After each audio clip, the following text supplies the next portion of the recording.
৭৮ সংখ্যক স্বাধীনতা দিৱসৰ লগত সংগতি ৰাখি ভাৰতৰ ছাত্ৰ ফেডাৰেশ্যন চমুকৈ SFI আৰু ভাৰতৰ গণতান্ত্ৰিক যুৱ ফেডাৰেশ্যন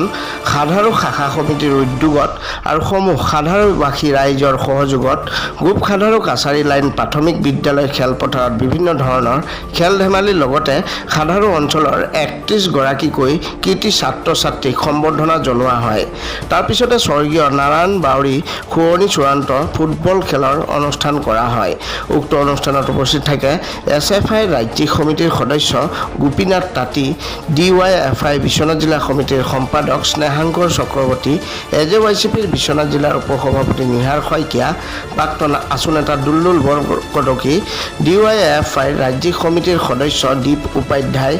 ABCMSৰ সাধাৰু শাখা সমিতিৰ সভানেত্ৰী সম্পাদক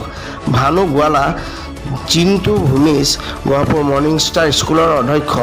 দীনেশ কেচিৰ,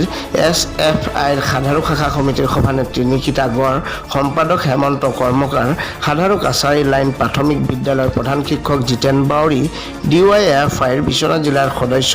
ৰঞ্জিত সাহু, DYFIৰ সাধাৰু শাখা সমিতিৰ সভাপতি সম্পাদক শিৱ কদমবংশী, এটুৱা মুণ্ডা, উদযাপন সমিতিৰ সভাপতি ৰূপ সদাৰ লগতে সমূহ বিষয়ববীয়া উপস্থিত থাকে।